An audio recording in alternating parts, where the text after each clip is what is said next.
Charles Pellerin has got to follow that. I'm not quite sure how you'll manage it. You're focusing on economic ties, aren't you, between France and Indonesia? Definitely not going to beatbox today, or dance for that matter. Unfortunately, this is a much more boring, President Emmanuel Macron visiting Indonesia as part of a wider tour of Southeast Asia. He's currently in Jakarta, meeting with President Prabowo Subianto. France and Europe trying to capitalize on their so-called third way position, meaning they are offering an alternative to ties with China and the U.S. at a time when Donald Trump is creating trade uncertainty with the threat of tariffs, and as Beijing continues to assert disputed territorial claims in the South China Sea. The regional bloc of countries, ASEAN, actually said at its last summit that it was looking to step up efforts to diversify its trade networks as a result. So Macron has embarked on this journey with a huge delegation of business executives, hoping to sign a number of crucial deals. Let's listen to him speaking this Wednesday. Our partnership on all the fields, defense and security, economy, culture, is already strong, but we are strengthening it. And I think this is the best way to handle with this challenging times. So thank you very much for this opportunity, our friendship, and your very special attachment to France. You are a citoyen d'honneur. Merci beaucoup.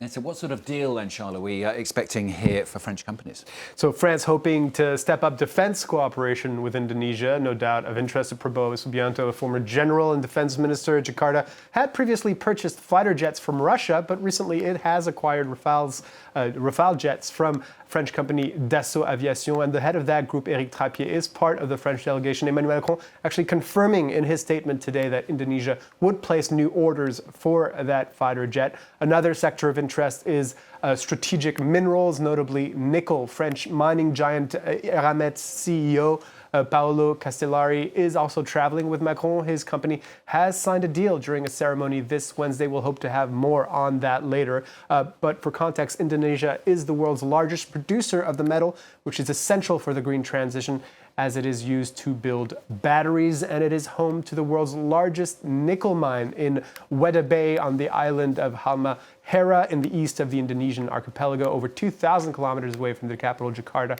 in a fairly remote part of the country covered in rainforests, and although increasingly less so, as what we're about to see. Back in 2023, that site was responsible for 17% of the world's production of nickel. So it was the single biggest source of the metal. It is run as a joint venture between Indonesian state-owned company Antam and Singapore-based Strand Minerals, while its shares are divided between Eramet, the French company, and Chinese steel major Tsingshan. Eramet had hoped this visit would lead to increased production at that mine, but there are big environmental concerns, notably regarding the impact of the mine's operations on the local ecosystem and rainforests and the indigenous people living nearby, including some who've entirely rejected contact with the outside world. So the rush to rid the world of its dependence on fossil fuels appearing to have a negative impact on the environment regardless.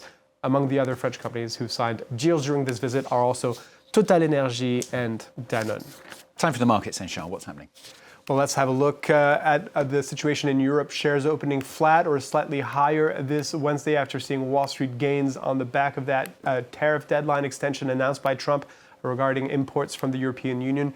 Also, French GDP data for the first quarter confirmed at 0.1%, while the number of new jobs created has dipped slightly, so the Paris CAC 40 up just under 0.1% higher. Let's also take a look at Stellantis shares this Wednesday, the car manufacturer behind brands such as Peugeot, Jeep, or Fiat, appointing Italian-Brazilian Antonio Filosa as its new CEO, who was its North American boss before. North America is where the company saw its market slump the most. He'll have his hands full as he navigates the difficulties of Trump's tariffs. As you can see, those shares opening 0.5% higher on the back of that news.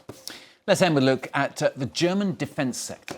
Major German companies such as Rheinmetall and Diehl are household names, active in multi-billion-dollar markets for decades. But in the shadow of these giants, defense tech startups are now very active. The war in Ukraine providing daily proof that future conflicts will be decided mainly by drones and software, in particular AI technologies. Germany has just launched a massive program of national rearmament, and now its defense startups have the wind in their sails. Look at this report by our correspondents in Germany. His name is Girion, and on the battlefield he is your new best friend. Produced by veterans of the German army, this autonomous multi-purpose military robot has been deployed in Ukraine since February. European armies are snapping it up. It has a follow-me function. The system locks onto a person who is in the front line. This is very practical for an infantryman. I can load it with my luggage, heavy objects, or even a wounded soldier, and the system follows the person autonomously. Supported by NATO, German startup ARX Robotics was founded in 2022. It already produces hundreds of unmanned ground vehicles every year. The company has just raised 31 million euros in funding as investors pile into high-tech defence. I believe there's a growing awareness in politics and society that security is simply an essential good worth investing money in. Germany invested a record 1.3 billion euros in the sector in 2024. In the heart of Berlin, the Bundeswehr Cyber Innovation Center has helped develop 200 projects in recent years, including this combat drone. Unser Innovationsvorhaben Interceptor Drohnenabwehr liefert einen Riesenbeitrag. Germany, which has embarked on a massive rearmament plan, has no time to lose. Startups are geared towards developing new innovative solutions very quickly, whereas large companies can have certain difficulties in this area.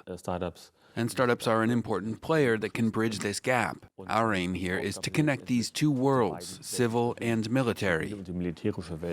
After increasing its production capacity in Germany by a factor of 30, ARX Robotics is preparing to open new sites in Ukraine and the UK.